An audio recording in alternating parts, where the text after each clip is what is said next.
Hello, everybody, and welcome back to the Fans Talk Pro Wrestling Podcast. As always, I am your host with the Hollow French Toast, Freddy Carlson, and today we got another special edition of the pod for you guys. Starting it off with my buddy on the other side of the microphone, my co-host, as always, the heart of the wrestling fan base himself. Say hello to the people, Angelo. Hello, everybody, and welcome back to a brand new episode of your favorite wrestling podcast. That is correct, and as always, we have a good friend with us today. You know him well. He's been on many, many times before. Say hello to good brother, Adam. Hello, yeah, back-to-back episodes like a Michaels in the Rumble. And he's going to go from number one, that's for sure. That's for true. All right, anyway, so we're going to get into it today. We have a very interesting topic, and it's kind of timely. Considering just recently Impact Wrestling celebrated 1,000 episodes of TV. It's been over 20 years of the company's existence, and they recently celebrated 1,000 episodes at a TV taping in our hometown of me and Angelo, that is. I was in attendance. I was lucky enough to be there for the taping, so kind of sparked this idea. I know Angelo and especially Adam are big TNA heads from back in the day, so I thought it was fitting that as Impact recently celebrated their historic milestone, that we talk about Impact Wrestling. I feel like here on the pod we talk an awful lot about WWE and AEW and to an extent New Japan Pro Wrestling, but I feel like Impact has really reestablished themselves in recent years with some really solid, consistent content.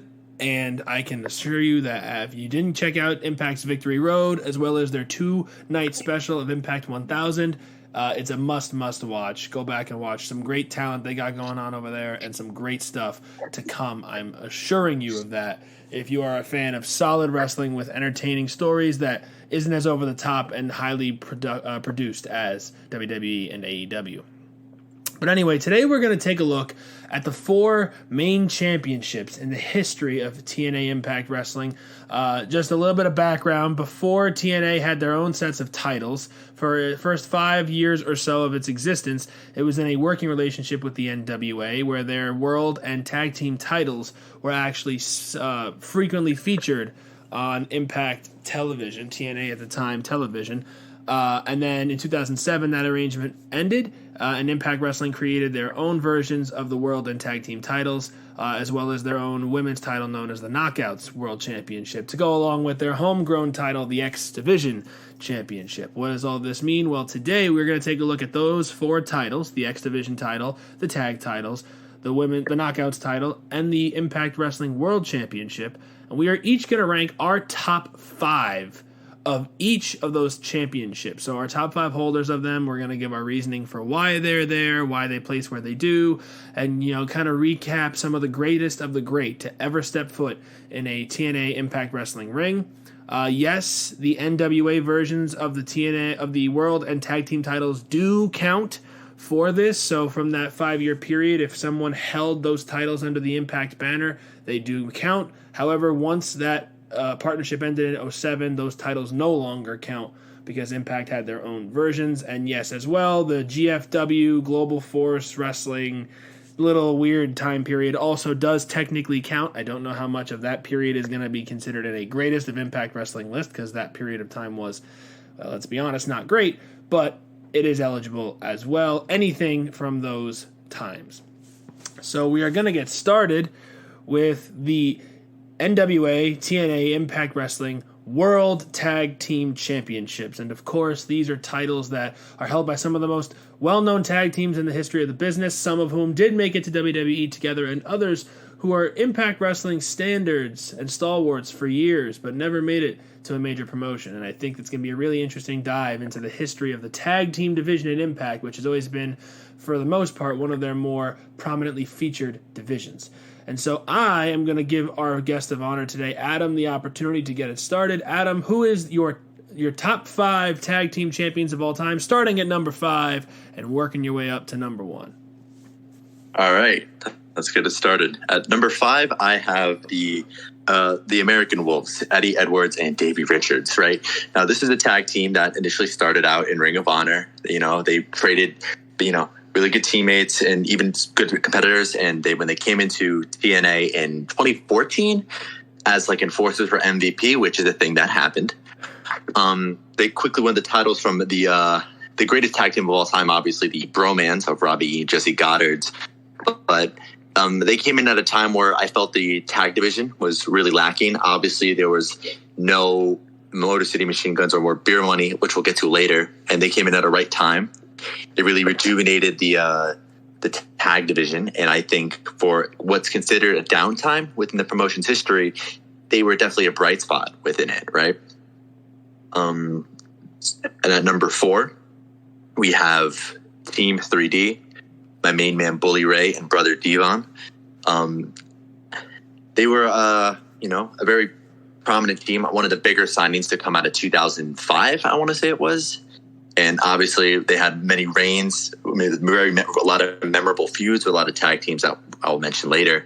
And they were just really reliable because obviously they had that Attitude Era notoriety that came along with that era, especially since they were super over with the crowd. They just, and obviously they couldn't go by the Dudley Boys, so they just went with Team 3D, which I think many fans will even refer to them to this day because of how big they were, especially during the peak of TNA, which arguably was like 2005 to about the Hogan era. They were very consistent. They were very over with the crowd. And no matter what they did, they still had a prominent position in the card, no matter which year of the company you would look into. And for the tertiary spot, 3rd place, I have LAX, specifically Homicide and Hernandez. Not Santana Ortiz, different team. I don't rock with them. LAX is arguably one of the more recognizable, like homegrown teams from TNA because you had Homicide, who, if you were a fan of Ring of Honor at that time, was one of the better wrestlers. He was really I had a bit of a mix up there. He was incredibly over. He even beat Bryan Danielson for the Ring of Honor title at one point. So when they brought him in to team with Sean Hernandez, who for years was just a background character, really just revolutionized the tag division, particularly in a time where other companies just weren't doing that. A good example is if you look at their, lockdown matches with Styles and Daniels, they were just running the joint, particularly with the raw charisma that came alongside of it, especially since it wasn't really something you saw in mid-2000s wrestling. I guess the only apt comparison would be like teams like Lundrick and the Mexicals, if we're looking at it from a WWE standpoint. But the dynamic of the little man, big man dynamic that Hernandez and Homicide had really just complemented each other incredibly well, and it was just more so lightning in a bottle.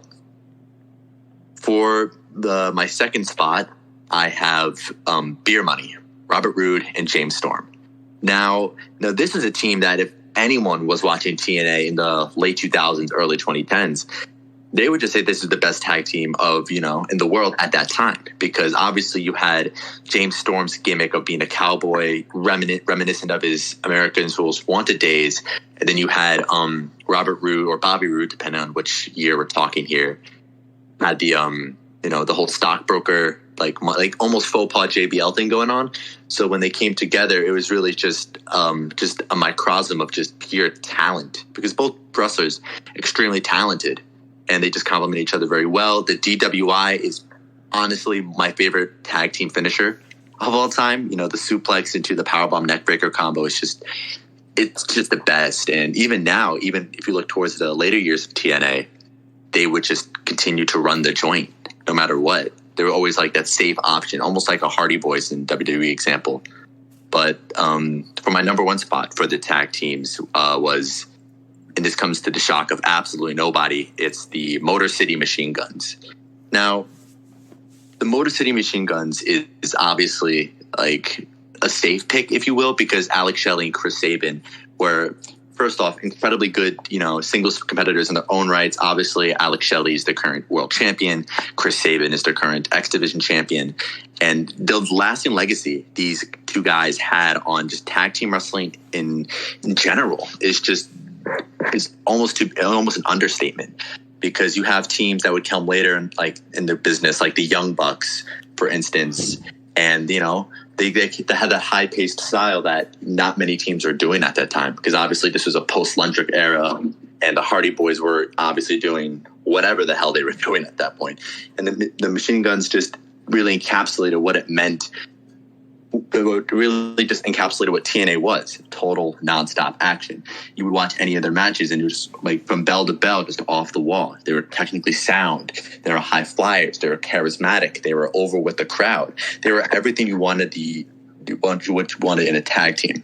And what's crazy is that within their initial run, they only ever really held the tag titles once, which is just criminal. Like, obviously, they had more reigns down the line, but if you look back at that period, they only really had one title reign, which, considering the impact and how fondly they were remembered upon, you would think they would have like 5-6 title reigns. So that's just my list. Very interesting list, and I think we can start comparing notes once everybody's revealed theirs, because I'm sure we'll all have comments on each other's. But I really like that that number 2 choice of Beer Money and their reasoning for it. Absolutely agree on all of those points. But Angelo, you're up, my friend. What are your top 5 tag team title reigns in the history of TNA Impact Wrestling, from 5 to number 1?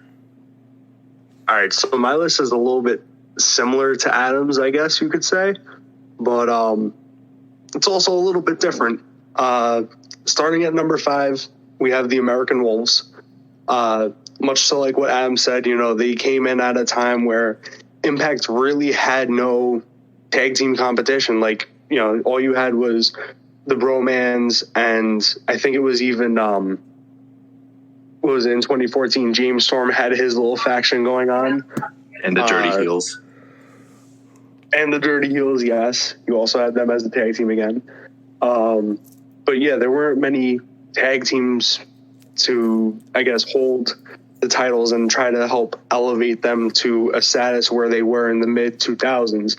So the Wolves, that's my 5th pick to start off this list. Coming in at number 4 was the original LAX, Homicide and Hernandez. When they held the tag titles, they held them in the most dominant fashion, I think, and they faced off against multiple tag teams. There were matches that I saw, even if I didn't see them live, like as a kid, like there were matches that I would just watch on YouTube and watch recaps of, and it's like they faced teams like AJ Styles and Christopher Daniels, who they look like they were going to win the titles right from LAX, but they didn't.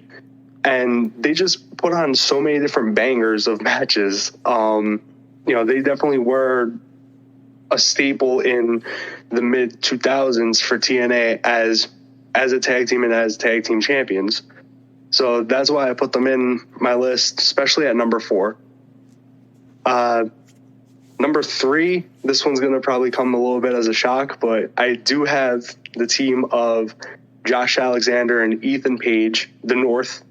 Coming in, the later years of TNA, most recent, they are the longest reigning TNA Impact, whatever you want to call it, World Tag Team Champions at 380 days. That says something as a tag team for me, because like you would think that most companies, I don't feel like value tag team wrestling properly. Like they just put the straps on people and they want to make them stars, but they don't want to make them single stars all the time. Like that was a thing that was always, I feel like, prominent in wrestling, mainly in WWE, was you put the straps on them, especially in the early years, and then there's always one of them that outshines the other. And the North, for the time that they were tag team champions, even a little bit after, they still remained as a tag team, and they still held that that standard for tag team wrestling. So for me, they take up the 3rd spot in the top 5 in TNA Impact World Tag Team Championship list. Number 2, I have Beer Money also. James Storm, Bobby / Robert Roode, whatever you want to call them. They're a huge staple tag team in TNA Impact history. They're definitely one team that, much like what Adam said, like 2 different characters, but they paired so well together. And they face off in so many different matches against other really credible teams, and I feel like they're one of the definitions of pure tag team wrestling. You know, you look at teams like Edge and Christian or the Hardys or even the Dudley Boys, and up there, I feel like Beer Money should be up there with them, in my opinion. So for them to come in at number 2, that's pretty. For me, that's pretty awesome. Number 1, this one's probably going to be a little weird, but I have James Storm and oh my god, I'm drawing a blank at his tag team partner in America's Most Wanted. Chris Harris. Yep, there we go. Oh my god, the Wildcat, man! How could you forget the Wildcat? Oh, that's Braden Walker. I was just like, holy crap. Yeah, the Cowboy and Wildcat, you know, you can't go wrong with them, especially being number 1, because they're, I think, TNA's most notable tag team because of how long they were together and how many reigns they had with the tag team titles throughout the years and stuff. And they're just an incredible pairing. Like their gimmick was probably one of the best that I've ever seen as a wrestling fan. So for that reason, they're my number 1 on the tag team side. Well, that is... This man really just neglected the Motor City Machine Guns, and I'm offended, man. So interesting. Like I said, we're gonna get into it. But I'm gonna get into mine as well.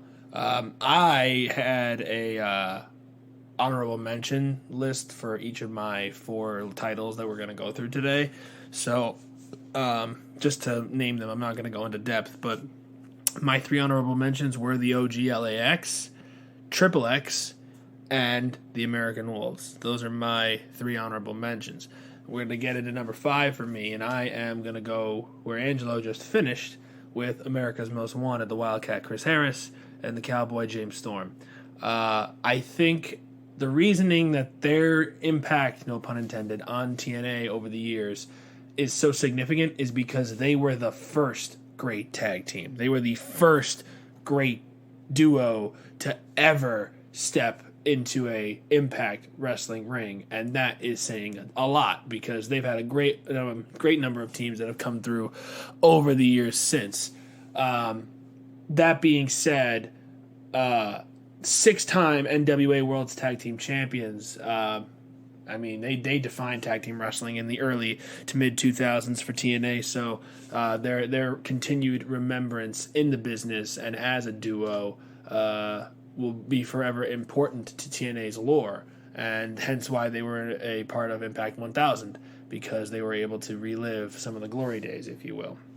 So they are my number 5. At number 4, similar to what Angelo also had referenced these guys as well, Josh Alexander and Ethan Page, the North, former 2-time Impact Wrestling World Tag Team Champions, and a lot of that is based off of their 1-year reign with those tag team titles, 380 days, back in 2019 and into 2020, which they took the titles off of Santana and Ortiz at Bash at the Brewery in 2019, and they lost them at a taping to the Motor City Machine Guns, who we'll get to again later.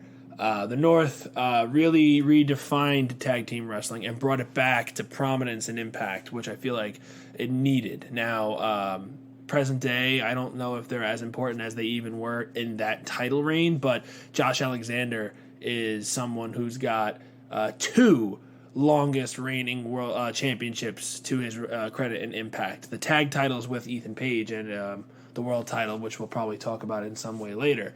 But it goes to show without a question that the North were really highly valued, and they put on some really great matches during a time where Impact was obviously not at the most prominent in their time frame and in the eyes of the rest of the world, and heading into the pandemic as well. So they did a really great job of being the highlight of what wasn't always a highlight-filled show, and I don't want that to be misconstrued as that they were, the best of a bad situation. They were really, really good, and that's why they're on my list at number 4. At number 3, we're going to circle back to James Storm once again. James Storm, as we've heard about plenty of times, has been one of the more well-known and beloved tag team wrestlers in Impact Wrestling. And we're going to go to Beer Money. Beer Money was another team that seemed to have been thrown together at first, and the concept of it was a little hard to see, but soon after you really learn why. And as a duo, they won the World Tag Team titles together 5 times. And again, kind of carrying over that success that was created by America's Most Wanted, they then brought it into a new era of TNA, feuding with the likes of Team 3D and the Motor City Machine Guns, Generation Me, among others. And I just don't think that they get enough credit sometimes. Everybody always looks at America's Most Wanted as the most influential team in TNA history, but Beer Money was amazing. And as you said, that DWI finisher, just chef's kiss of how fantastic they really, really were. So without question, they are my personal favorite duo of James Storm and Robert Roode, because he had a couple of other partners as well. But moving along to my number 2 is going to take us back to the Motor City Machine Guns. The Guns, as Adam said, they had only one tag title reign during their initial run in Impact, and I think that's a crying shame. But it also speaks to the level of talent in the tag team pool at that time. There's a lot of great tag teams vying for the gold, and it's hard to get your hands on the gold when that's the case. But nonetheless, they really did a great job of making an impact, again, no pun intended, and really succeeding despite their size disadvantage just about everybody they faced. I still remember their matches with Generation Me and Team 3D as some of my most favorite and most enjoyable matches that TNA had put on back in the mid to late 2000s and early 2010s before they went off to the Indies and Ring of Honor. And then they returned to Impact in 2020 during the heralded Slammiversary pay-per-view that was just one of the most hyped up shows of its year, considering the pandemic, and it was Impact's big chance to sign all the WWE releases that had been made 3 months prior. And the Guns have since won 2 more tag team titles and are stalwarts in the division and in the lore of Impact's tag division. But for me, number 1, and as if there could really be any other team who is, in my opinion, the number 1 tag team, if not just in the history of TNA Impact Wrestling, but arguably of all time. And that is Team 3D, Brother Ray and Brother Devon. Brother Ray and Brother Devon, obviously formerly known as the Dudley Boys, are the most decorated tag team in the history of professional wrestling in terms of the amount of championships they've won. Besides their time in Impact, they were 8-time ECW Tag Team Champions, 2-time IWGP Tag Team Champions. They were also 8-time WWE World Tag Team Champions, 1-time WCW Tag Team Champions, 1-time WWE Tag Team Champions, all of that not in their time in Impact Wrestling. You want to focus on their time in Impact Wrestling? Well, they were 2-time TNA World Tag Team Champions, as well as the inaugural winners of it. They also held the NWA version once as well. Now, it might not seem like they held as many of the tag team titles as some others on this list, like Beer Money and America's Most Wanted, who held 5 and 6 respectively. But Team 3D were the signing for Impact that really put them on the map. In their first few years, they had some big names. Obviously, Jeff Jarrett founded the company. Jeff Hardy, who wasn't as big of a name, was there. Some other guys, Macho Man Randy Savage had made one appearance.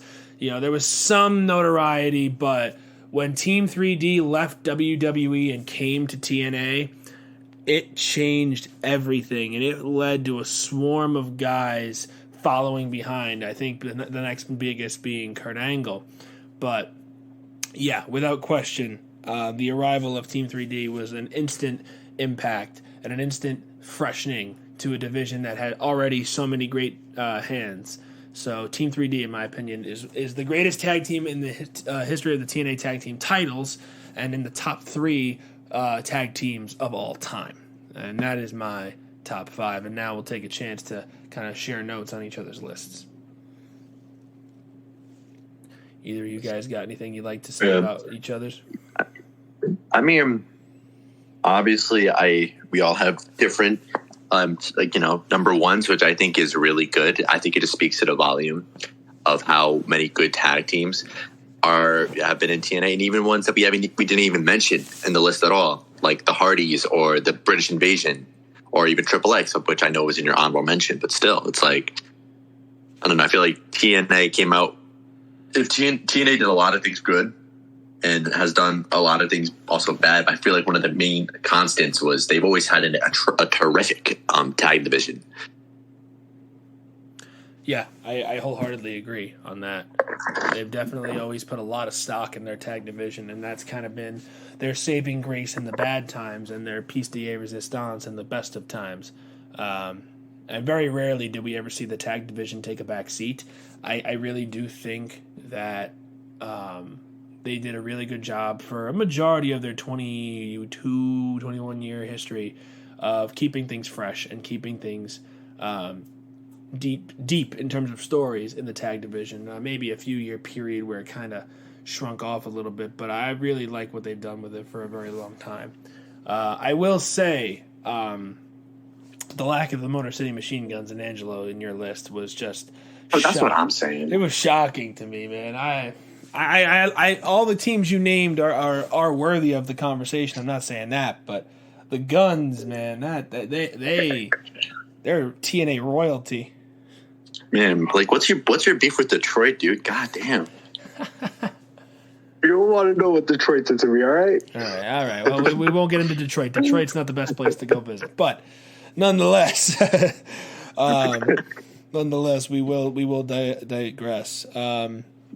Yeah, so that is TNA's Tag Team Championship division, and now we're going to move on to TNA's original OG Championship, their homegrown talent, their homegrown title, and the title that's created more buzz than any other in the history of the company. We are talking about the X Division Championship. Essentially, their mid-card title. It was a hybrid of a mid-card and cruiserweight title that really, truly revolutionized wrestling in a way that the cruiserweight division in WWE was failing to do. And it might not have been as impactful as the cruiserweight division in WCW a few years prior, but it was its own perfect blend of high-flying octane action and big-name star power. And over the years, we've had so many great X Division champions, so I'm really excited to see your guys' list. Adam, once again, the floor is yours for the X Division Championship. Okay, so right off of the bat, just for some honorable mentions, because I actually did put one for the X Division, is Frankie Kazarian and Michael Shane, or Matt Bentley, depending on who you are. But, these are two guys that, within the early years of the company really held it down. And obviously Kazarian went on to have a more illustrious career in comparison to Matt Bentley, but, still worth a mention. Anywho, my number 5 is the ace of Team Canada, Mr. Destroyer himself, Petey Williams. Because Petey Williams came at a time where it's like, the X Division was really just getting into the swing of things. And especially since his finisher, the infamous Canadian Destroyer, which is almost like a go-to move for half of the industry at this point, was really a pioneer with that. He was a natural heel, especially being positioned as the top guy in Team Canada with Scott D'Amore. I feel like, especially if you watch his matches with AJ Styles and Victory Road 2004, that the first time anyone has ever hit a Panama Sunrise was actually done by Petey Williams. And I think the matches he put on with Styles and Sabin and on, Amazing Red, I feel like he's definitely a sleeper pick, but a solid pick nevertheless for number 5. At number 4, we have Double A, Mr. I'm a no sold and Starship Pain, Mr. Austin Aries. Oh, God. Yeah. Say what you want about the guy.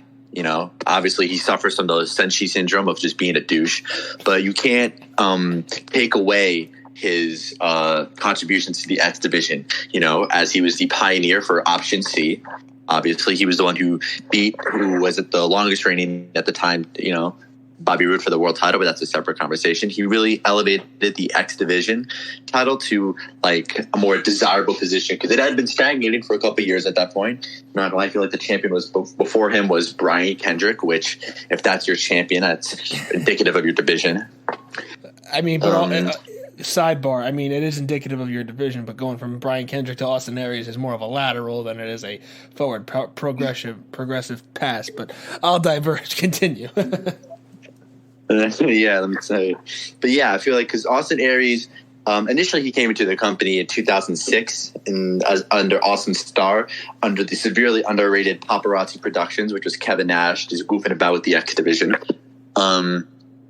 And then he left for a couple years, did some Ring of Honor work, then came back, which in a very underrated like tournament almost, where it was like the Fatal 4, it was like Jack Evans, Austin Aries, Jesse Sorensen, and a fourth name.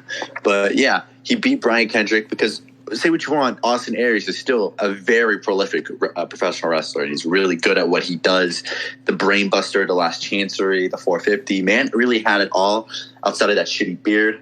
But yeah, I feel like he elevated the title to unprecedented heights, considering what it had been in previous years. In my third spot, speaking of unprecedented, we have main man Samoa Joe. Not to be confused with Roman Reigns. That's a different Samoan Joe. But main man Samoa Joe. Now, Samoa Joe isn't really your typical divisioner. Obviously, he's more of the heavyweight spectrum. But still, it's not about. There's no weight limits. There are no limits, as you know, has been repeated throughout the years. And Samoa Joe really brought that air of this is the workhorse type belt. Because he came in, he was just wrecking shit left and right. He won the title, and then he was just a genuine threat. Nobody was safe from Samoa Joe in 2005, 2006. You just couldn't beat him, right? Like, he would go in, he would choke you out, he would, beat you with the muscle buster, and he was basically equivalent to how Gunther's being booked right now in WWE, if you look back at his reign back then. And at my number 2, you have the poster boy for the X Division, particularly within their earlier years. You have the phenomenal AJ Styles. AJ Styles was obviously the first X Division champion, beating Psychosis, I think, Senshi, Loki, and Jerry Lynn in that elimination match. And he was just Mr. X Division, If you look back at those early Ultimate X spots and any X Division match between 2002 to the latter half of 2007, AJ Styles was him. Everyone talked like, oh, who's him in wrestling? If it was the X Division back then, it was AJ Styles. Nobody could perform at the level that he does. Nobody could just compete with him. If there was a bar, AJ Styles would have Fosbury flopped right over it. The bar. But yeah. But the reason he's my number 2 is that AJ Styles, for most of his career, has been outside of the X Division in the main event scene. And so that's why he's not my number 1. My number 1 is 10-time champion, married to Velvet Sky, Mr. Chris Sabin. Chris Sabin is a guy who's been with the company since day one, right? For the 21 years that TNA, Impact, formerly known as GFW, has been a company, Chris Sabin has been a part of it. And he is the current and 10-time X Division champion. And I feel like such a longevity can't be unnoticed, right?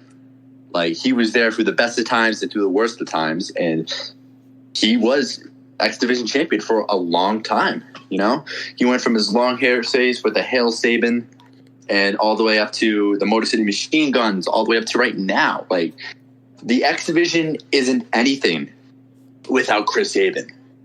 He built that division, and it's time we give him props for it because no one else was doing it like Chris Sabin, for all those years and through so many management changes. It's like, sure, he won the world title at one point, but Chris Sabin is primarily known, if not for the Motor City Machine Guns, for his status and his notoriety within the X Division itself.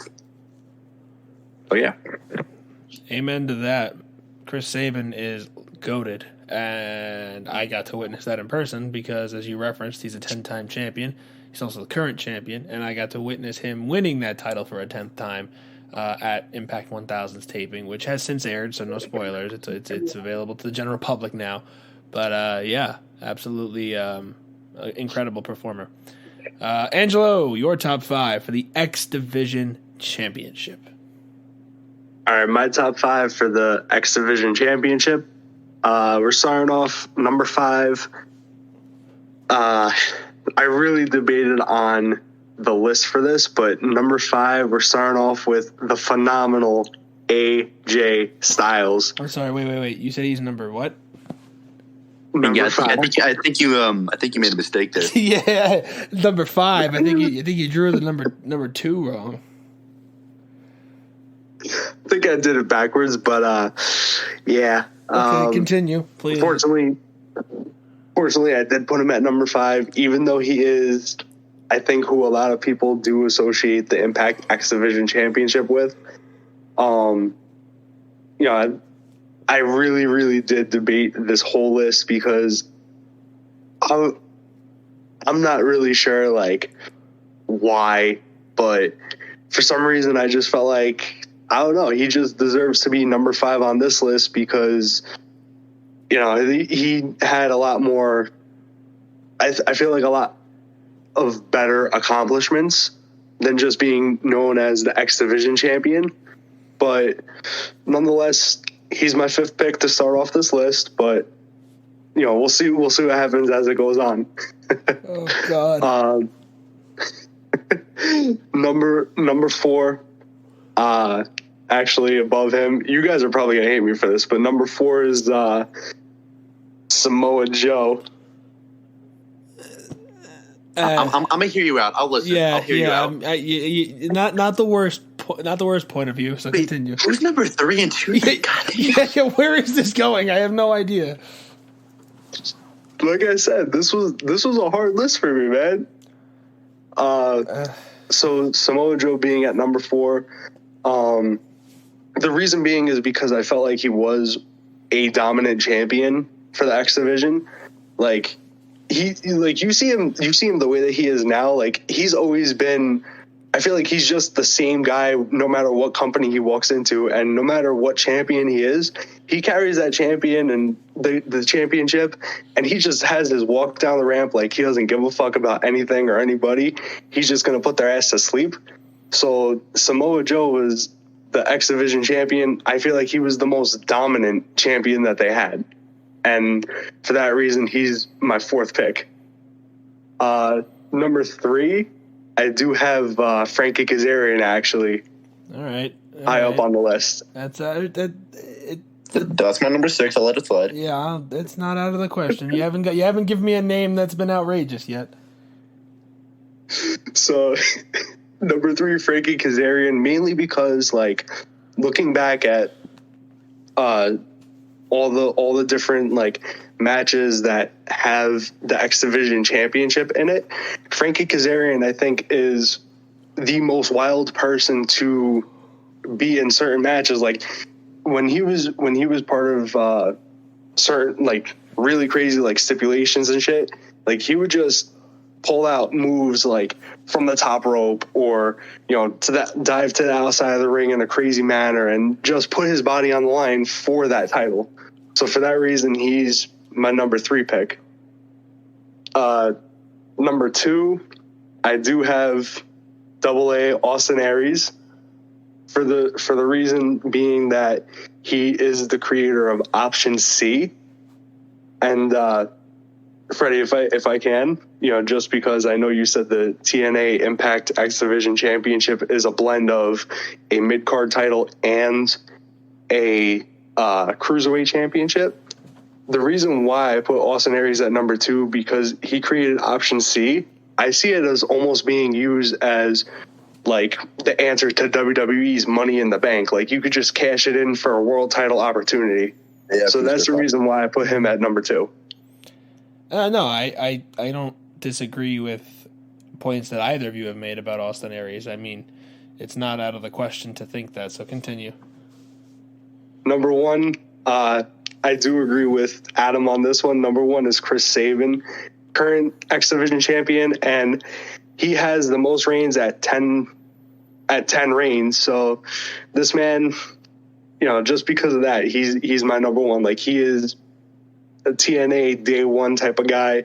He's literally done everything for the company and even for the industry. So for my respect for him, he's my number one for the Impact X Division Championship. All right. You got me in the first half there. I'm not gonna lie. You really got me on that first half of that list, but I can let it slide. All right, so my top 5. We are gonna start. Wait, hold on. Before you continue, you put Kazarian over Styles, bro. I told you, bro. It was a hard list to do, bro. All right. Please redeem this right now. Don't worry, I'm gonna redeem it with my first choice. So starting with my honorable mentions. The Amazing Red, Low Key, and Christopher Daniels. They're my honorable mentions for this. Moving into the number 5 position, we do have Frankie Kazarian. Frankie Kazarian obviously was a stalwart of the Impact roster for many, many years. He was the Impact X Division champion 5 times, but he also won the X Division King of the Mountain twice, and he never really transitioned out of the X Division to the main event scene, and I think that it both benefits him for this conversation, but hurts him in his overall, looking back at his career, because Kazarian really did have all the pieces to be a major player, and I know he was in WWE for a time, and there was that, same kind of concept of, oh, he might get to be something one day, and then he really wasn't anything, and, there's a lot of back and forth that we could potentially have on Frankie Kazarian, but he held the title 4 times before he left Impact, and then he won it again upon returning there last year, and he did exercise option C, which has been a considerable standard bearer for people who hold that title, and I do think that Kazarian is one to remember, and I don't want us to forget about Frankie, getting lost in there with some other big names over the years.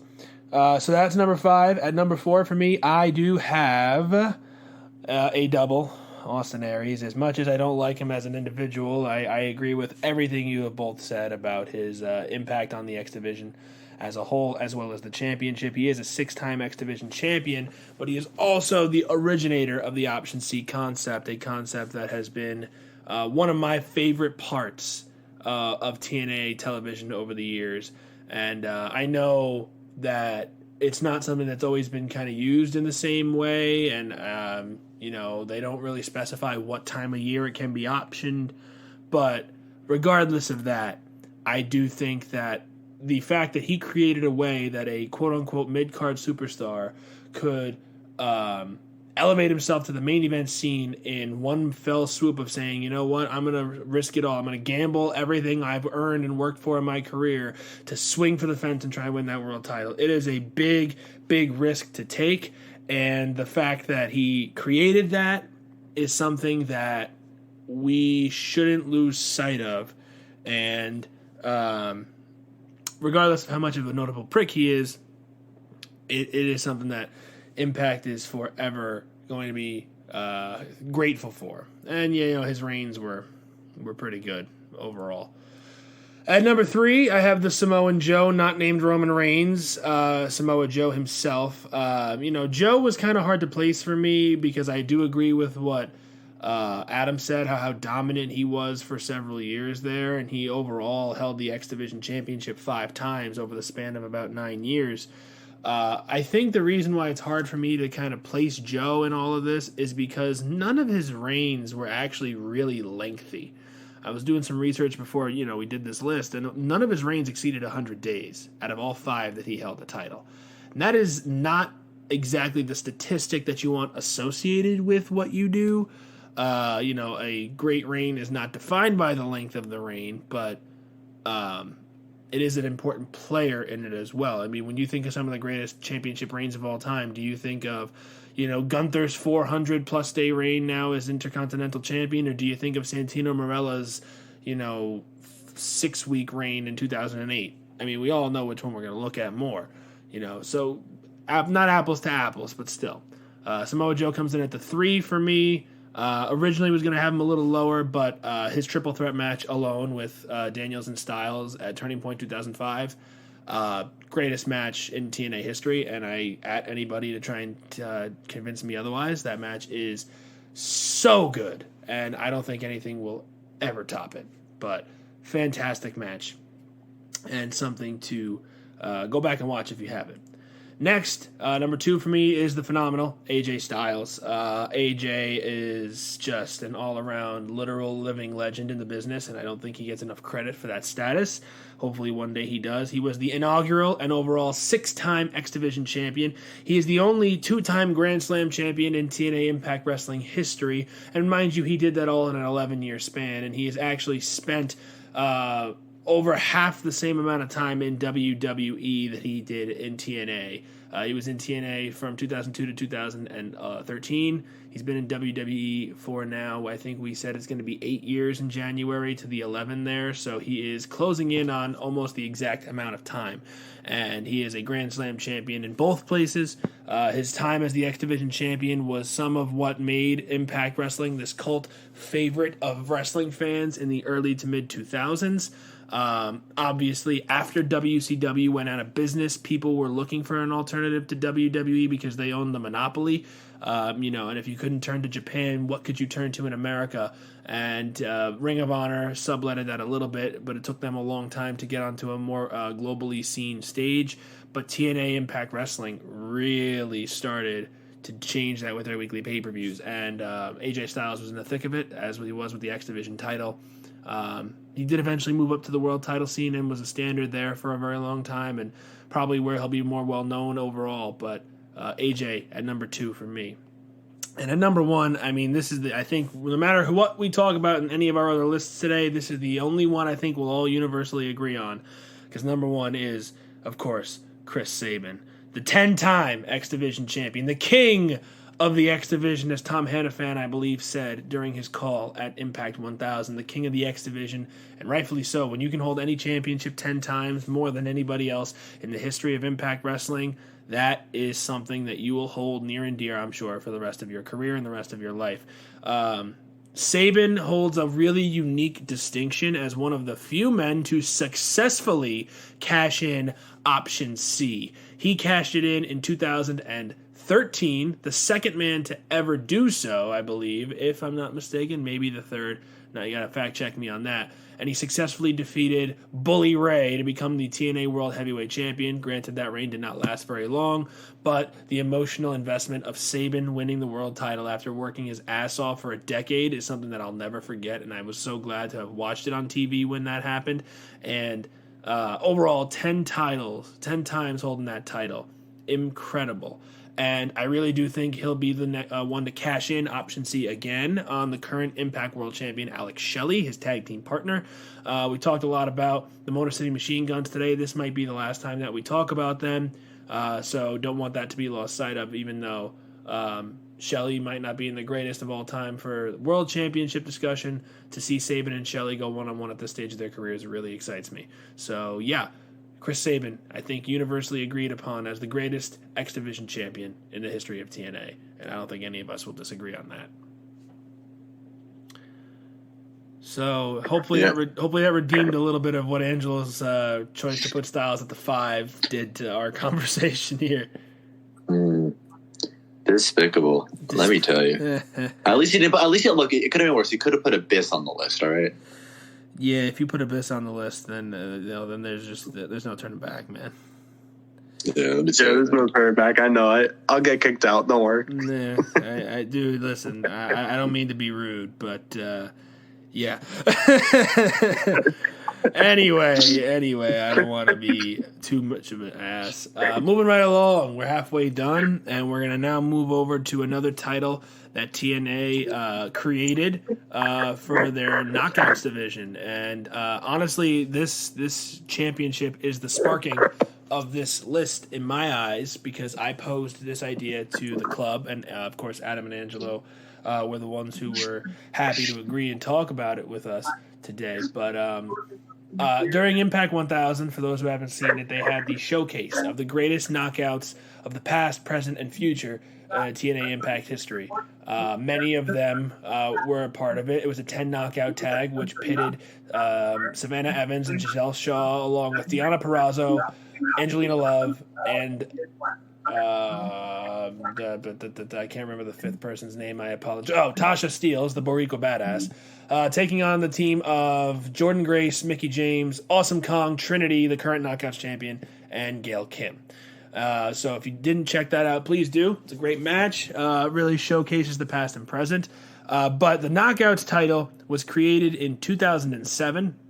And it was an opportunity for the women of Impact to change the game. And let's call a spade here. They were ahead of the game before any women's evolution in WWE. TNA was knocking it out of the park with their women's division. They had some really great, talented women competing in there night in and night out. And I think that they eclipsed what WWE could have ever hoped for. Obviously, WWE came around eventually, far too late, unfortunately. But we are now, here we are, and we're going to talk about the Impact Knockouts World Championship. Angelo, I'm going to switch it up and let you go first this time. What do you got as your top 5 Knockouts World Champions of all time? All right, so Freddie, this list definitely was the hardest one, I think, to actually come up with because it is the Impact Knockout Championship. It's been around for probably the shortest time in the company's history. So kicking off with number 5, I actually do have 2 names on here only because I couldn't figure out which one would be an honorable mention, if you will. So at number 5 for a tie is Angelina Love and Madison Rayne. Only reason being because they did both hold the title in the early stages, and they were iconic to the title, but they didn't really have the best of reigns, if you will. So for that reason, they're both at number 5. Number 4, you might hate me for, but it's actually Jordan Grace, for the fact that she actually restored honor to the title in the most recent years. I mean, she's just one dominant woman in any pro wrestling ring. Like, she can go against the best of the best, and for that reason, she's number 4 on my list.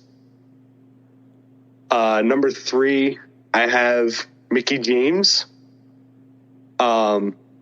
She's held the title a couple times. You know, she's pretty iconic to the title too, I guess you could say. But the one reason why she kind of was higher up on my list is because she did appear on WWE's Royal Rumble with the Knockouts title. And for me, for someone to actually appear on another promotion's, one of their biggest shows, if you will, with the company that you work for's title, that just says a whole lot about not only the company, but you as an individual working for the company. So for that reason, she's number 3 for me. Number 2, we do have Awesome Kong. She's another icon to the Knockouts championship, but she's also been in probably one of the greatest feuds in TNA Impact Knockouts history against Gail Kim. She's got to be Gail Kim's greatest opponent. And for that reason, you know, she's number 2 on my list. And number 1, speaking of Gail Kim, she's a 7-time champion. And she's definitely put on such great matches over the years. And for that reason, she's the highest one on my list. All right. Interesting. What do we got from you, Adam? All right. Yeah. Similarly to Angelo, I did have a hard time with this list. Like, I had the top 2 done immediately, but 3 through 5, I was, keep going, adding and changing, then removing, so on and so forth. For my number 5, I have Velvet Sky from the beautiful people, because I feel like Velvet Sky kind of represented the exact vibe you would get from tuning into TNA on Spike TV from around 2009 to about 2010, right before the Hogan era, right? And I feel like her 2 reigns were really good, very solid, and I feel like she's a very underrated performer. So that's why I have her at number 5. Number 4 is Angelina Love for similar reasons, but I feel like Angelina Love kind of was the catalyst or that catapulted Velvet Sky and Madison Rayne into their from respective reigns, because obviously the Beautiful People was spearheaded by Angelina Love. She was the head of the Beautiful People and a reason why millions of teenage boys would tune in to Impact or TNA at the time. And at number 3, we have the Awesome Kong, or Karma if you're a dork. Awesome Kong went against every conventional, I guess, idea of what a women's wrestler is. She had a more intimidating factor to her that a lot of just women's wrestlers just failed to, I guess, capitalize upon or just even have in general. And Awesome Kong came in. She was just a force to be reckoned with, from her presentation to her theme to how she wrestled to how she was booked. The Knockouts division just simply wouldn't be where it was or it is today if not for Awesome Kong.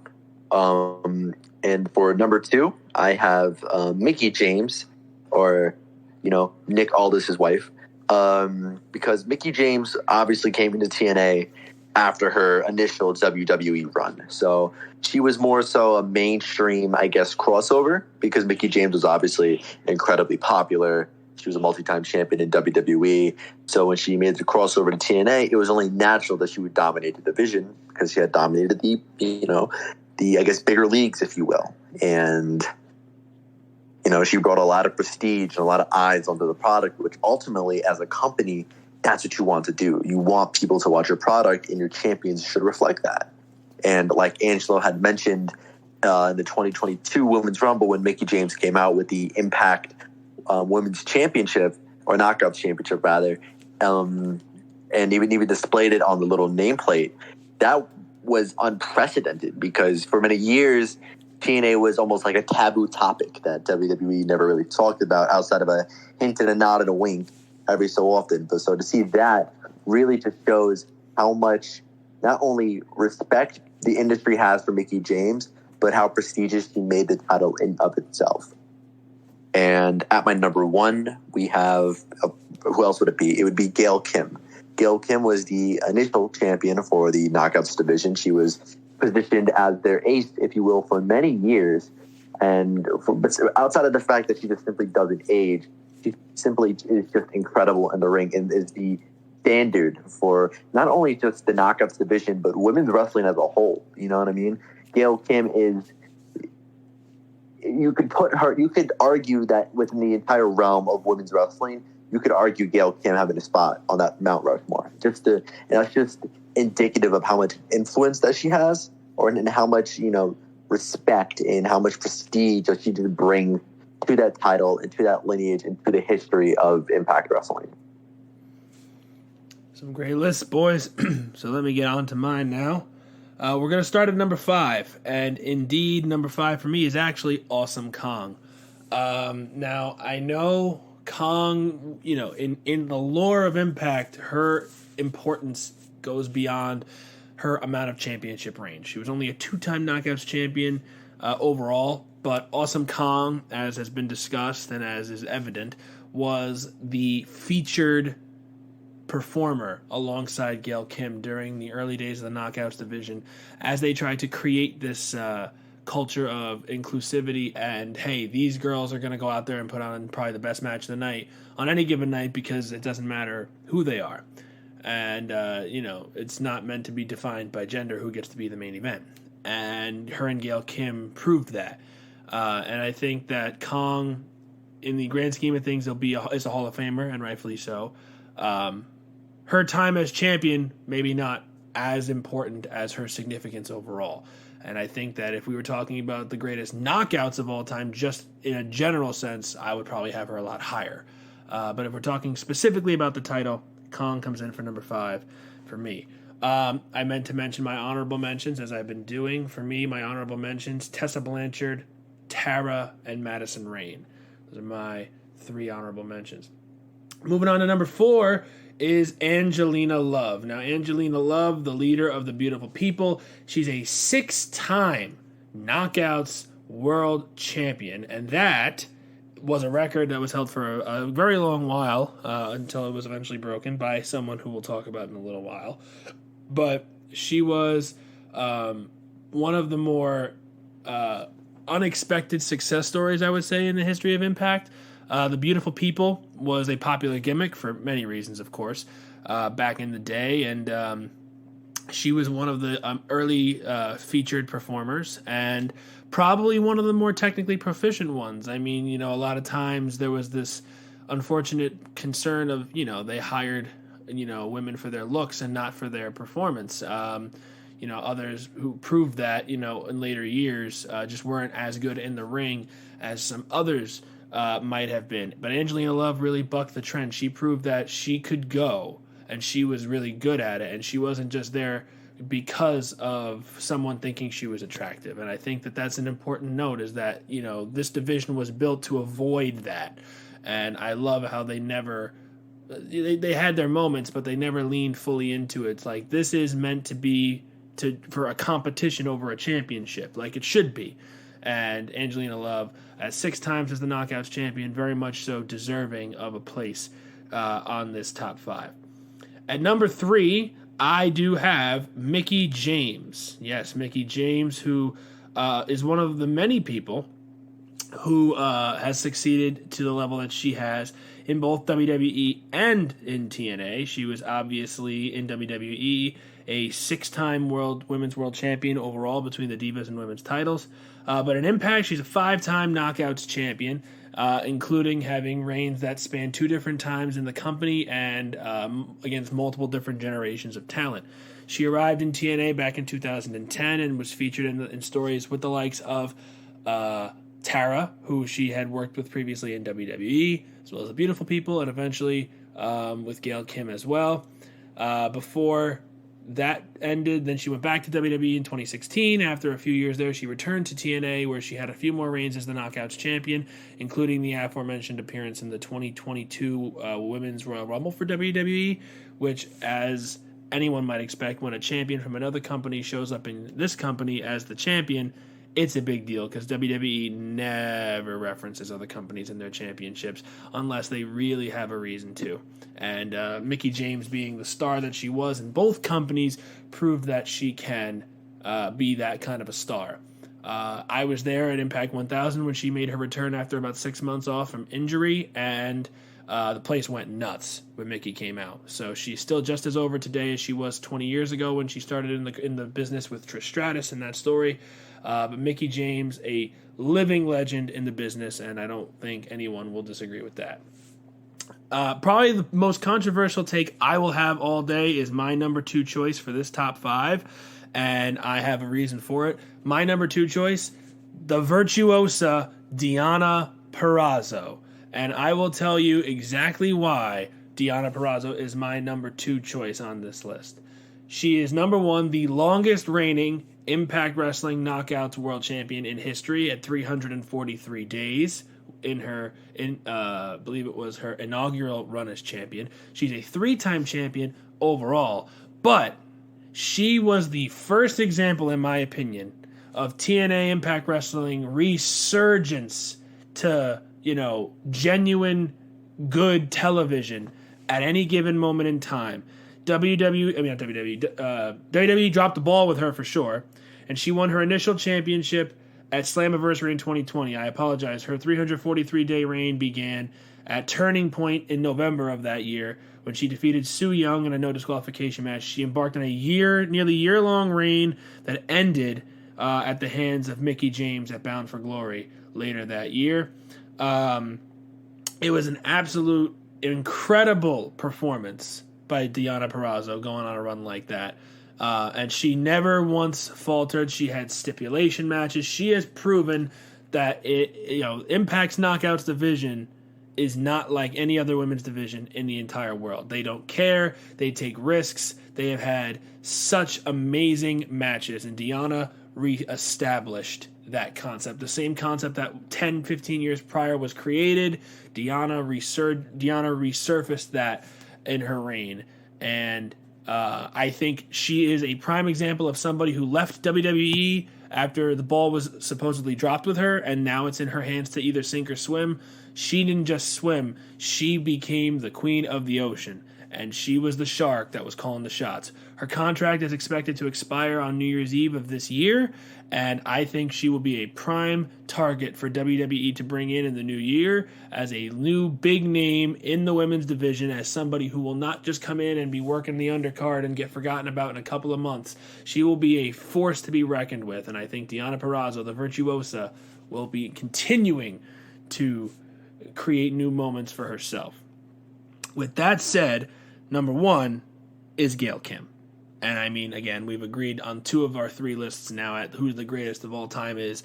Gail Kim, a record-setting 7-time Knockouts champion. She's a TNA Hall of Famer, and she has become one of the featured producers and advocates in the locker room for the women's division of today in TNA. And she can still go after being retired for 4 years, because she wrestled for the first time in 4 years at Impact 1000, and she didn't miss a beat. She didn't miss a step. She looked just as great in the ring as she did 20 years ago, as she did 10 years ago, as she did 5 years ago. And Gail Kim, I don't see how WWE in 2 different runs with her didn't know what to do with Gail Kim. She was there in the early 2000s before her time in Impact, and they didn't know what to do with her. She left, became a star on her own. She came back. They dropped the ball again, and then she left and never came back. I swear sometimes WWE's ignorance to talent is infuriating. But Gail Kim never let that bother her and never let her stop her. She continued to go out there month after month, year after year, for so many years on end, whether it was as a heel or as a babyface, and just dominate the Impact Wrestling Knockouts division.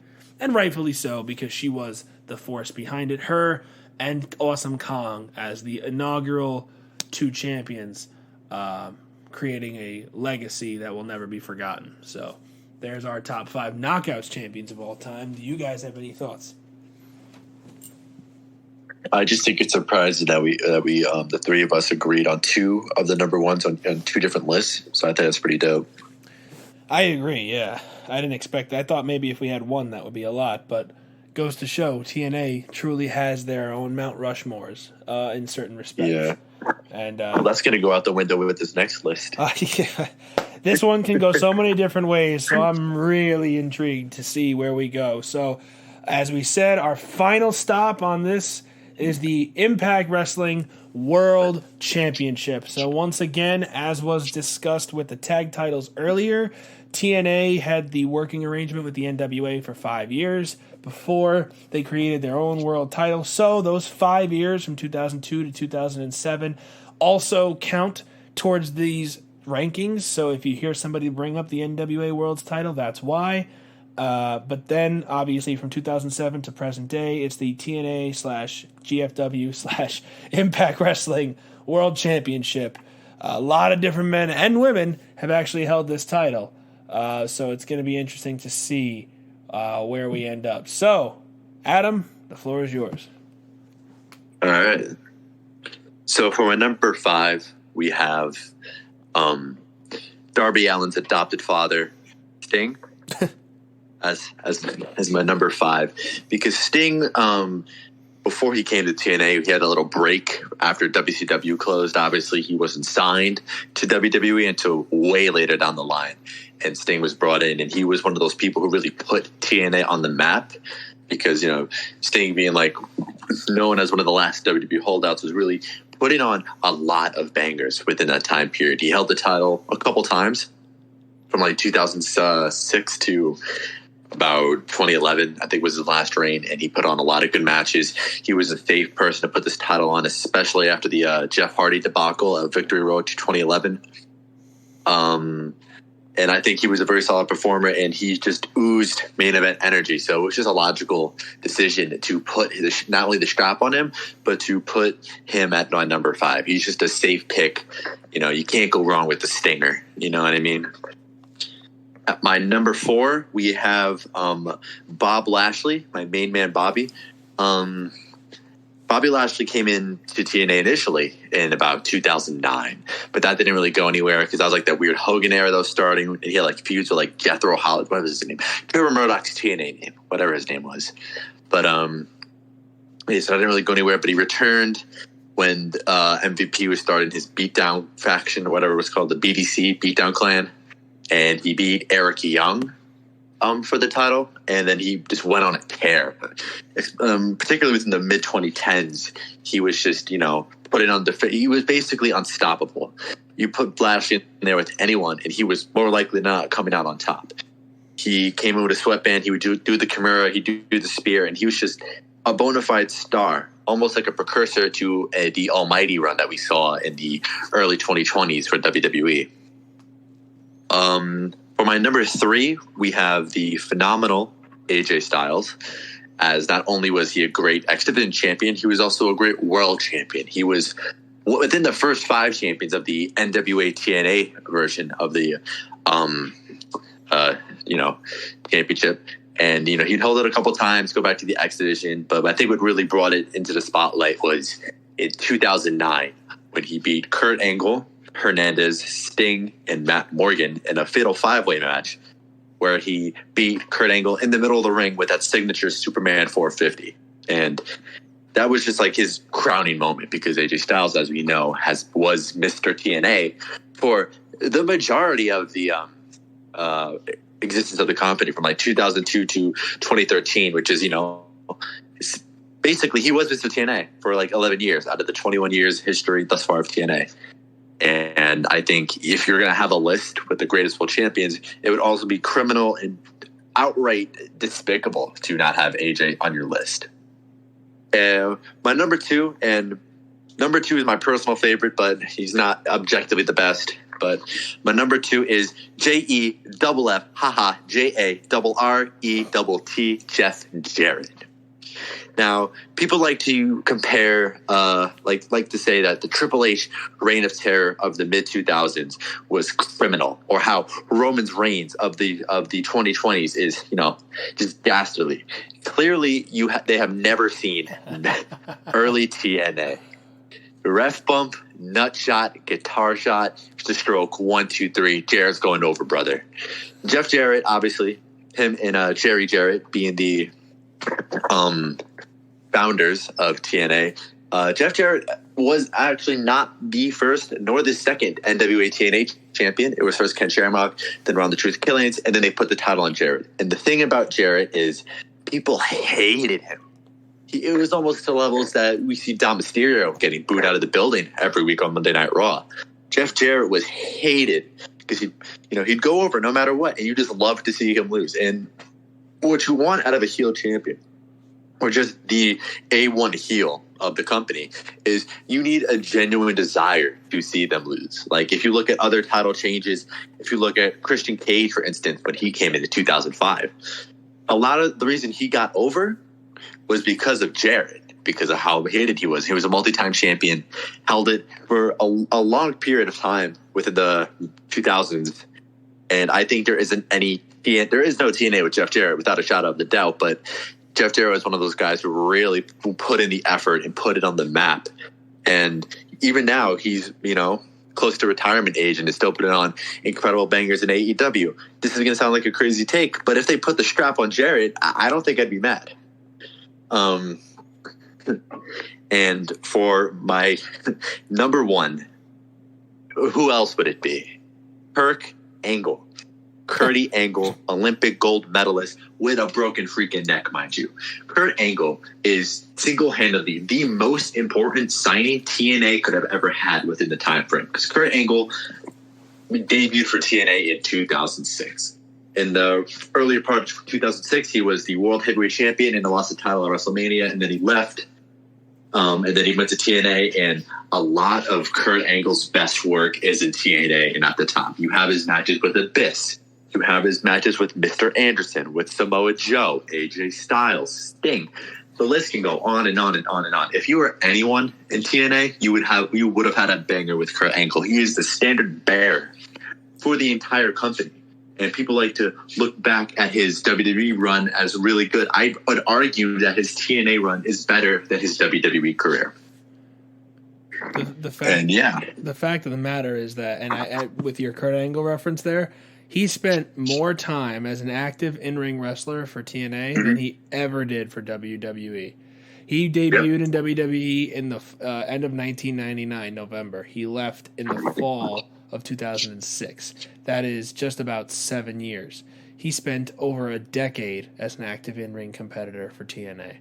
Goes to show that we all talk about what he did in WWE, and he had a great WWE career. If you just isolate his WWE career and he never wrestled again after 2006, he's a Hall of Fame candidate because he had a great career. But Perk Angle, just unbelievable. Yeah, and especially with the main event Mafia and the amount of talent that he elevated throughout the years, it's like I don't think a lot of talent like AJ Styles would even be where he is today if not for the influence of Kurt Angle. Like, because, Kurt Angle would go in and he would just do his thing, and he brought so many eyes onto the product. Same thing with Mr. Anderson. Same thing with Mr. Anderson. Yeah. Anderson obviously never became the same kind of star that Styles became, but Mr. Anderson became a world champion after his time working with Angle because he got elevated by working with Kurt, even if he didn't necessarily win the feud. Even look at EC3. EC3 wouldn't have had much as notoriety going into his failed WWE run or the infamous Control Your Narrative if not for his, title win over Kurt Angle, And the fact that Angle let him beat him, I mean, the fact, because Kurt probably could have said no. He had probably the backstage pull to do that at that stage of his career, but he didn't let it happen. He was not afraid to take the pin to put somebody over. Angelo! That's true. Angelo, your top 5. Oof. Another one. Another list that was a little bit hard to put together exactly, but I still think that it is a pretty solid list. If you say Austin Aries, I'm going to lose my shit.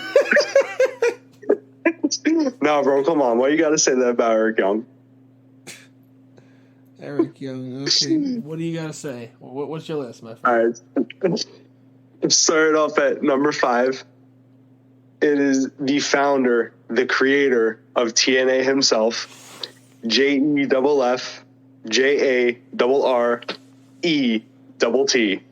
Jeff Jarrett. At number 5? Yeah. All right. He's 5 on the list.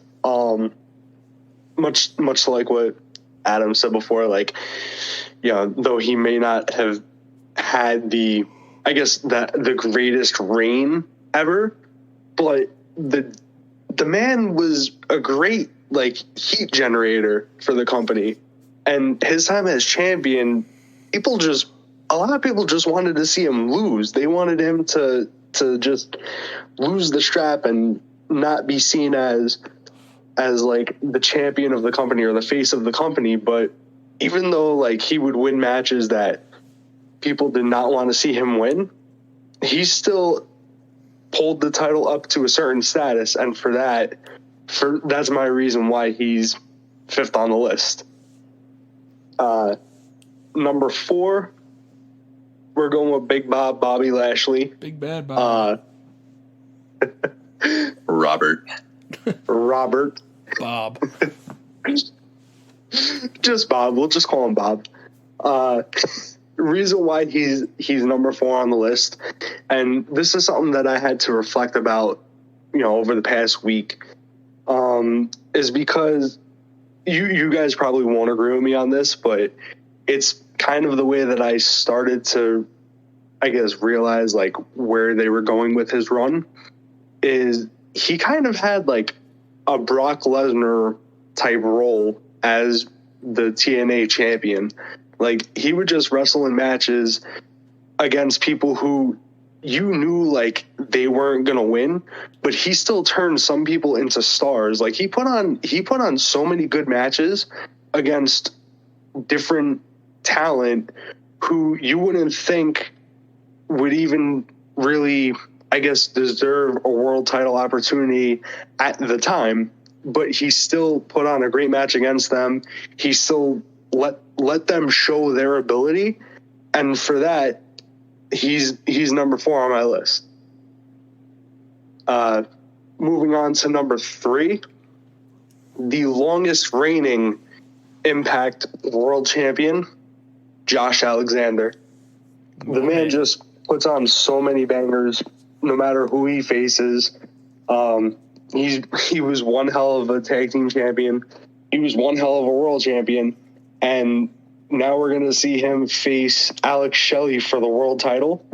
We don't know who's going to win that match, but if I was putting money on it, I would definitely bet against Shelley and put my money on Josh Alexander, just because of the fact that this man is literally a walking weapon. Like, he's in the most recent time, like, he's just one guy who you could put the strap on and let him carry your company, let him carry that name, and he'll elevate he'll give everything to elevate that title.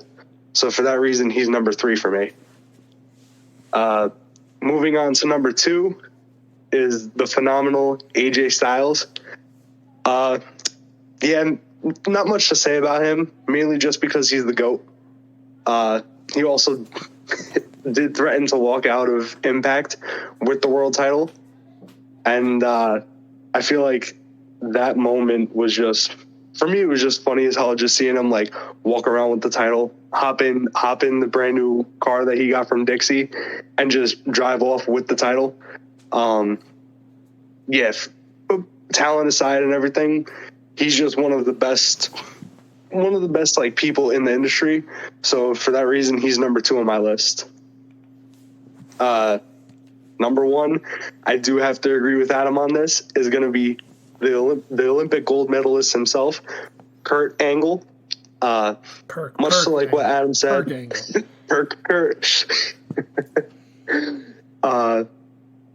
Much to like what Adam said, he did put on great matches against the likes of Abyss, Samoa Joe, Jeff Jarrett, Sting. The list goes on and on, but he's one of the best wrestlers in the world, and for that reason, he's my top guy for the world championship list. Very interesting. Very interesting. Thank God you did not say Austin Aries. Why would that mark go anywhere on the world title list? Man, I don't know, bro. I'm just making sure, man. I'm just making sure. Yeah, I mean, to be fair, he could have said Alberto El Patron. I was like, let's be real here. Oh God. Notable prick, Alberto El Patron. But yeah, no. Find him off of the podcast if I did that. Yeah, you'd be fired and released. Best of luck in your future endeavors. But anyway. Oh God. Anyway, let's get on to mine before that joke goes out of taste. Honorable mentions for me: Big Bad Bob, Bobby Lashley, the charismatic enigma Jeff Hardy, and another guy named Big Bad Bob, not as big but still just as bad, the glorious one himself, Bobby Roode. At number 5 for me, as Adam had also included him, the icon, the living legend, the man who seemingly just won't quit because his body tells him to continue, even though I think he should stop. But, anyway. Sting himself. Sting was a former one-time NWA world champion, as well as, I honestly don't even know if that came during the TNA time. I believe it did. But then he also held the TNA world title 4 times. TNA Hall of Famer, main event and Bound for Glory on a couple of occasions. But Sting is, as we've said, a literal icon in the industry. His arrival in TNA was the legitimacy that the company needed to really say, like, hey, we're not just some indie-fed promotion with a bunch of no-name guys who are trying to figure their way around the business. No, we're a legit, fully functioning, fully fledged operation, and we are not gonna just go dying. And Sting spent a decade in TNA. He obviously spent a majority of his career in WCW in the late 80s and early and throughout the 90s, under multiple gimmicks: Surfer Sting and Crow Sting. Then we had Crow Sting and Joker Sting in TNA, and now we've got Old Man Dad Sting, who just kind of follows around Darby Allin and beats people up and jumps off of high structures because he's like, fuck it, why not? But yeah, Sting was the first main event guy in TNA to come from from outside.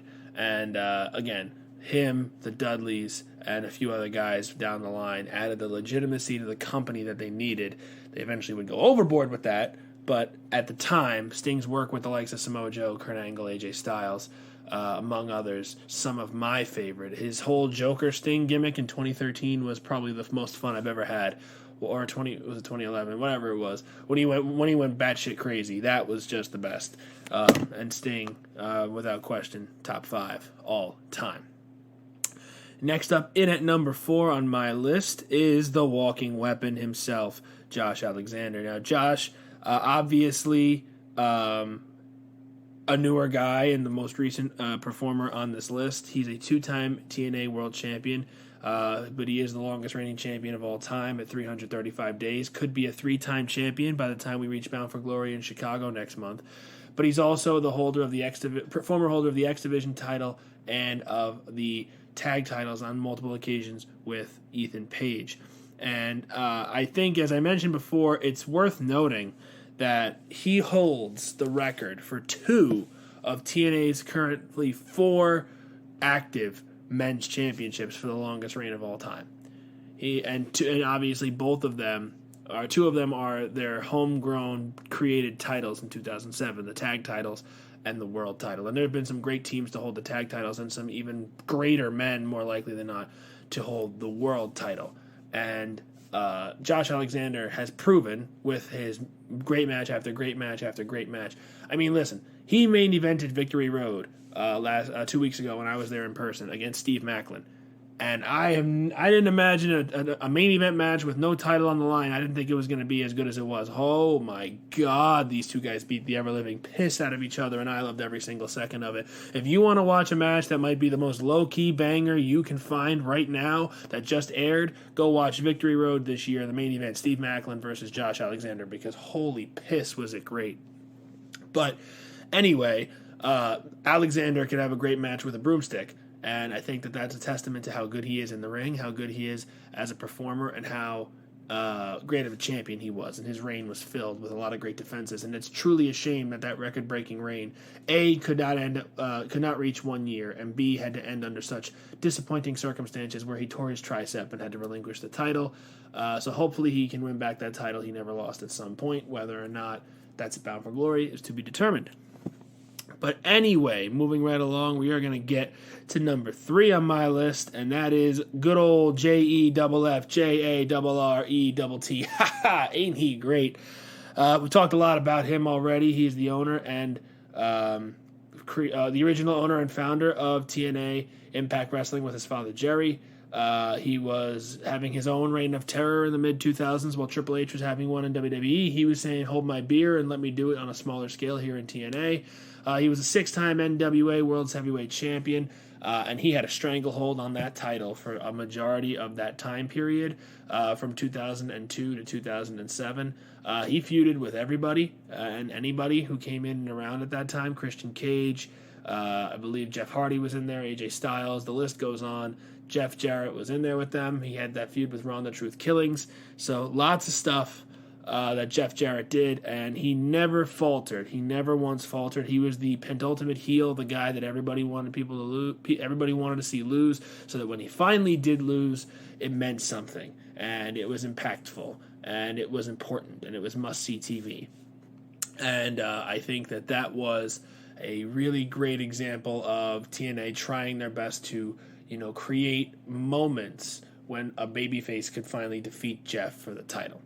Could it have been a little stale at times? Probably, but you know what? WWE has done a lot worse over the years, so I don't think it was the worst thing ever. And hey, it's Jeff Jarrett. Ain't he great? So anyway, moving right on down the list, we are going to go for now. Hang on, I gotta look for my notes here. Yes.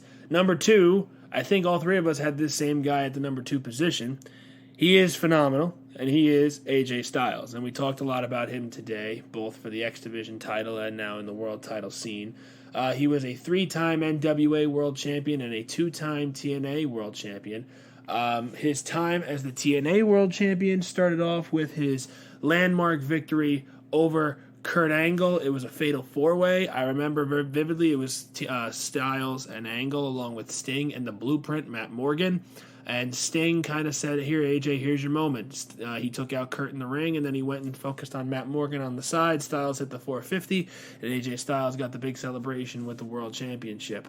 But he also held the title in 2013 when they had the whole Magnus ladder, the Dixieland. Was that the Dixieland ladder match where he beat Jeff Hardy, and then Styles came back, and then they had the unification match, and it was Styles' last match in the company because then he left for New Japan. Yes, true. So it was a whole thing there. Yeah, overall, 5 times as the world champion. We've talked at length about his Grand Slam, 2 times over for Impact, and AJ can have a great match with literally anybody, and we've talked a lot about why he's so important to the history of this business, and I think overall he is, without question, TNA's greatest homegrown star, and I don't think anybody will ever be considered more than that. And that's going a long way because they've had a lot of great talent come out of TNA and go elsewhere in the wrestling world. But even more crazy than that is the fact that not only did we agree on our number 2s, but we also agreed on our number 1 for this one as well. Because, of course, who else but the Olympic gold medalist himself, Kurt Angle, as the greatest TNA Impact Wrestling World Champion of all time. Kurt Angle, as we said, spent more time in Impact than he did in WWE. He was the inaugural and an overall 6-time TNA World Heavyweight Champion, was inducted into the TNA Hall of Fame. He is also a former 2-time Tag Champion, X Division Champion. He's won the King of the Mountain twice. He has done anything and everything that there was to do in 2000, in between 2006 and 2016 when he left TNA. Kurt was without a doubt the guy for them for the longest time, and I don't think anyone ever will give enough credit to what he did there, because in a decade of time he worked with everybody, he put everybody over, he got everybody over, and he never once failed to give you entertaining TV even if he was in pain or having personal trouble. We all know it's well documented the things he's been through, but I'm very glad to see he's on the other side of it. Now it seems like, number 1 and number 2, we were really blessed with some great content because of Kurt during his time in Impact Wrestling. He literally, from the moment he arrived and headbutted Samoa Joe, all the way down to, I believe his final feud was with Bobby Lashley, I want to say. I think Bobby was his final match when they had that taping in London. Something like that. So anyway, it was Kurt Angle is the GOAT in terms of TNA, and one of the GOATs all time, definitely in the discussion for that. But I find it amazing. I went into this thinking all of us were going to have different people for the top of every list. Not only were our top number 1s the same for 3 out of the 4, but on the world title, we had the top 2 as the same. And I think that is pretty crazy. You're not after rain on your parade, but Jeff Jarrett was my number 2. Ah, damn. I thought it was Styles, then Styles 2, Jarrett 3. Was it the other way around? It was the other way around? Yeah, it's Styles number 3. You know, you can't escape the ref bump, guitar shot, then the stroke. Sorry. Jarrett's going over, brother. Death taxes and Jarrett goes over. What do you mean? Death taxes and Jarrett goes over. Yeah, that's pretty much it. But let's call it as it is. Jarrett's theme song, though, My World. Oh my God, that theme song, dude! If you watch back old TNA episodes on with a 2023 lens, it's just a fever dream because you'll have 8 degrees of interference that would put the bloodline to shame. Jericho's over, then My World plays. It doesn't get more chaotic than that. It really. Bill Oliver was cooking. It was a crazy time. You know, the business was a crazy time, and I think that. It was a testament to how much people really, really loved what they were seeing in TNA. That all the craziness and the hokiness never really was too much for people. You know, it was never something that people looked at and said, maybe this is too much. It became too much when Hulk Hogan showed up and kind of ruined everything. And then that's just it's a story for another day. That's typical Hulk Hogan BS. But regardless, much love, HH. Yeah, right. He's not the HH that I love. My HH that I love has a third H and single-handedly saved the business for me last year.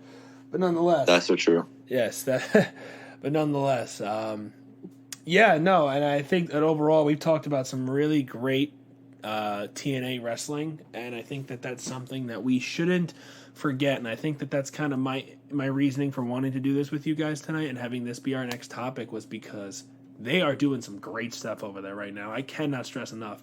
If anyone wants to watch some really solid wrestling with some really hard-working guys and girls who are looking to make a name for themselves in a bigger name company that has like history behind it and hold titles that now have prestige because of the people we talked about today, I really think that TNA is your place to go because they offer a different vibe than WWE and AEW. I sat ringside for 2 nights of their tapings. I was in the front row at ringside, and I'm telling you, they are putting on some really great stuff. It is so much fun. I just bought Impact Plus.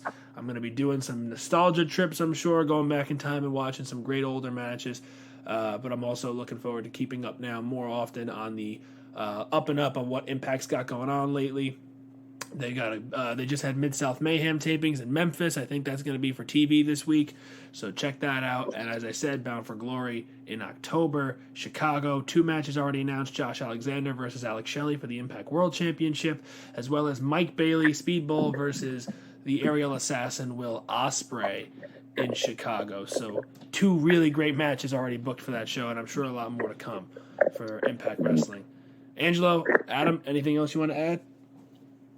I think the real winner here is Karen Jarrett. Just a sidebar. I mean, she was married to Kurt Angle, and now she's married to Jeff Jarrett. She's always going. She knows how to pick them for real. Let me tell you. Yeah, she knows how to pick the guys who are going to keep going over, so she can keep her bank account filled up. That's for true. But I will say, she ain't afraid to get in there and take a bump every now and then. She's never been afraid to do that. So it's not all about just her getting. Yeah, well, I mean, but she has a commitment to the business. That's what's important. Yeah, that's it, man. This crazy business that somehow we all still love, despite all the chaos and craziness that we've been through over the last however many years of our lives. I've been watching wrestling over half my life. I've been watching it for over 15 years now, man. It's crazy how much wrestling I've watched over the years and how much useless knowledge that is possessed inside this brain of mine. Yeah. It's only up from here because, all like those new promotions like Deadlock Pro Wrestling and whatnot. It's like, dude, we're in a great spot now. And it's just crazy to see how far we've come. I am so glad we are alive for this upcoming era of wrestling. There is so much great wrestling. And, I hate this thought of you have to cheer for this company, boo this company, these guys succeed, these guys fail. Who the hell cares?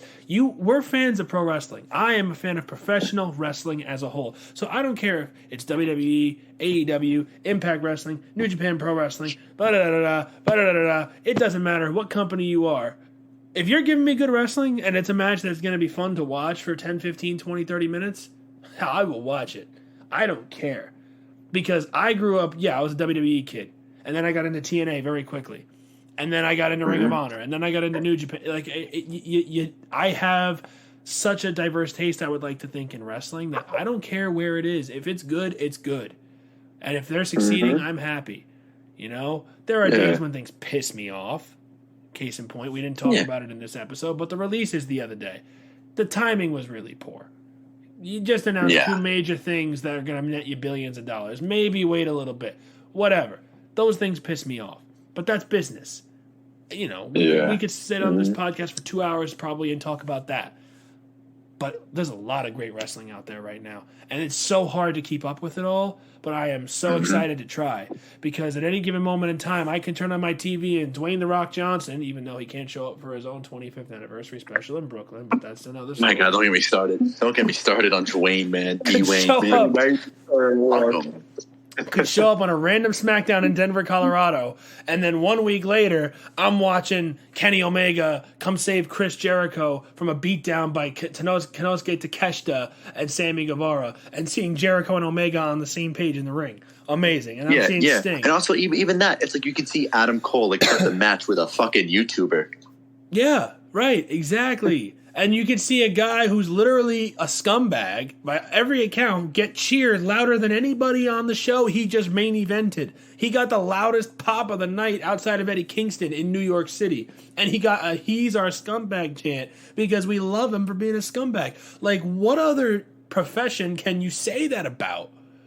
You know, it's so amazing. And then you'll go to Japan, and who knows what they got going on over there. Because I'll be honest, I'm not as caught up with it. Yeah. But I know right now, New Japan lore, Naito's doing a little defending the briefcase for the main event. So it's going to be Naito versus Sonata, which is going to be great because just to catch all up on Japan lore, Sonata left Los Ingobernables earlier in the year, became world champion, beating Okada. Naito won the G1. And even with Japan, did you have so many new talent? Like just coming up, like Yota Tsuji, Shota Umino, Ren Narita, Alex Coughlin, Gabe Kidd. It's like, dude, wrestling it's on an upward trajectory, and it's honestly, especially after the really shitty couple of years before AEW, like 2018 in particular, it's just such a far cry from what it's become now, and it's like. If not now, then what are you doing with your life? The landscape of professional wrestling has changed in such a great way. Like, we got Wrestle Dream coming up, right? This next AEW pay-per-view, brand new pay-per-view. I'm looking at this card that they're putting together, and my God, it's just, to them, it's another Sunday night where they're just putting on another show. To me, I'm like, what the hell are we doing here? Because this is amazing.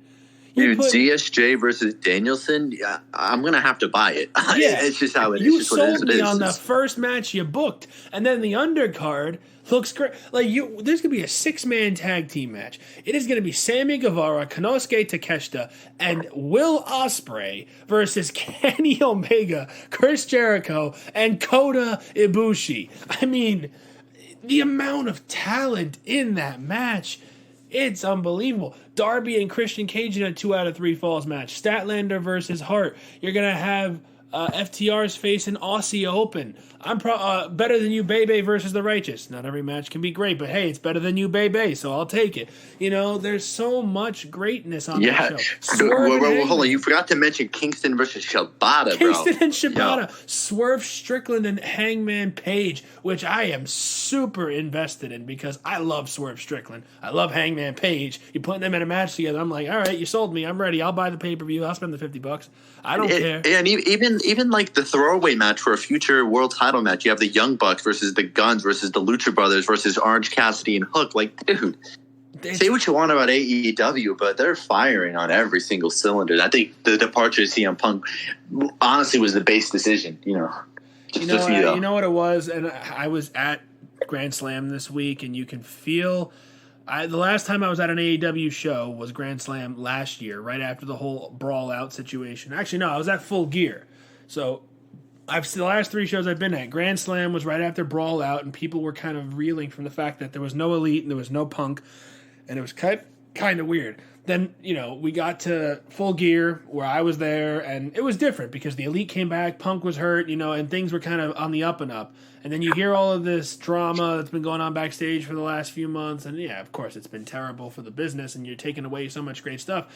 We didn't even talk about it on this podcast, but the whole situation at Wembley in London for between Punk and Jack Perry, it was all people were talking about coming out of the show. Meanwhile, Adam Cole and MJF had a banger of a main event that absolutely nobody was talking about because people were too busy on the bullshit. So coming out of Grand Slam this week, you know what people were talking about? Wrestling. Good wrestling.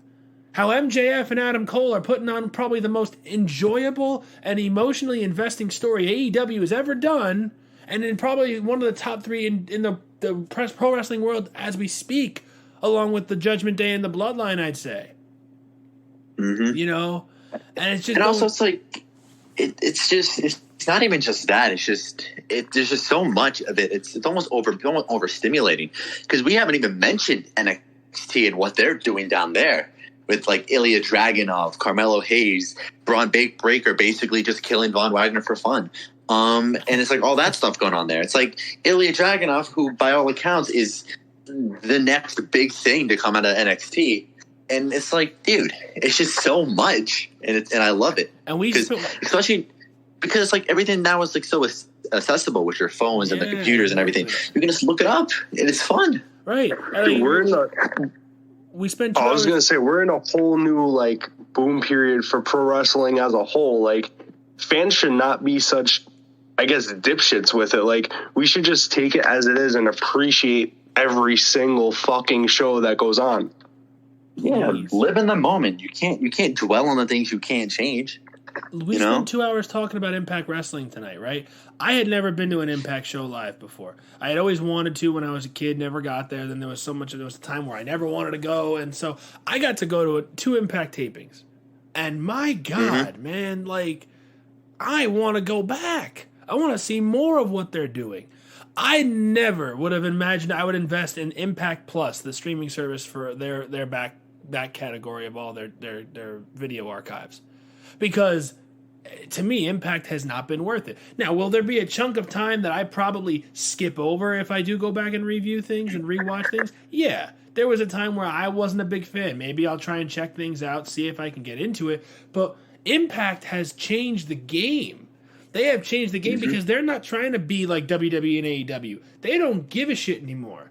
They want to do their own thing. They're in their own little bubble with their guys and girls who are putting on great contests and great matches every single match. I mean, their X Division now is new, but it's good new because the guys who are in that division had an Ultimate X match that I don't think was as highly regarded as people might ever look at it as. But seeing it live was insane. And Alan Angel's winning was not who I expected. So they're trying to build new stars. They're trying to create new characters that are going to be investable in. Hell, I'm the biggest fan of Joe Hendry. I'm wearing his shirt right now as we record it. And he is a big star to come for Impact, I think. And guys like that, people who you've never heard of who in 5 years might be much bigger than they ever were because of Impact Wrestling. There is so much. And even if you look at like smaller indies, it's like I know the Workhorsemen have like a match coming up with FTR. The Workhorsemen got their name in Deadlock Pro Wrestling, which if you aren't familiar with, is a North Carolina-based promotion that was created by people like us. You know, people who are like streamers, like New Legacy Inc., Tony Pizza Guy, and CM Pulse. Like, it's great, and it's just like it's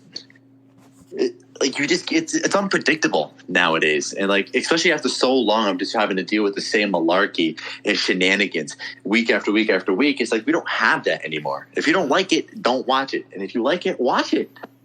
It's awesome. The culture of negativity needs to go away, man. It really does, because what we're seeing now is so fun.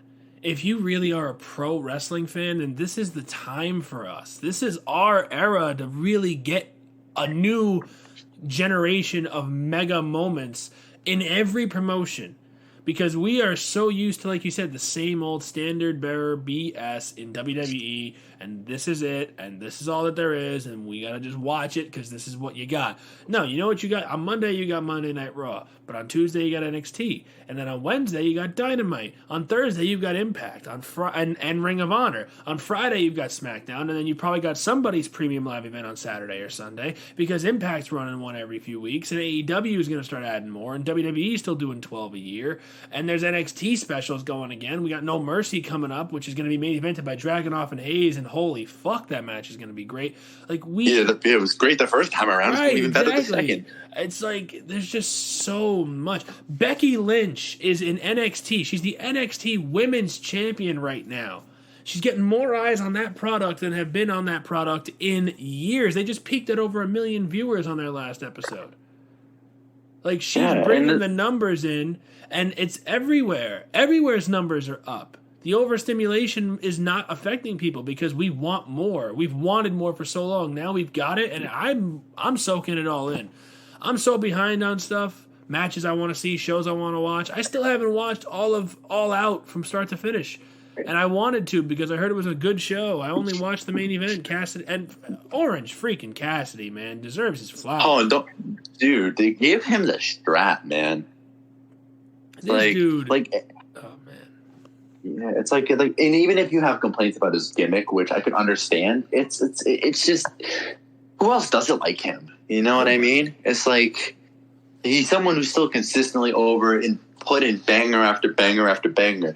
just lose to Moxley, who got injured by Ray Phoenix. But still, not to discount his reign. It's just like, dude, Orange Cassidy, man. It's hard. This is a guy who just wouldn't get over in WWE. You know what I mean? And so it's like it's good that there's a market.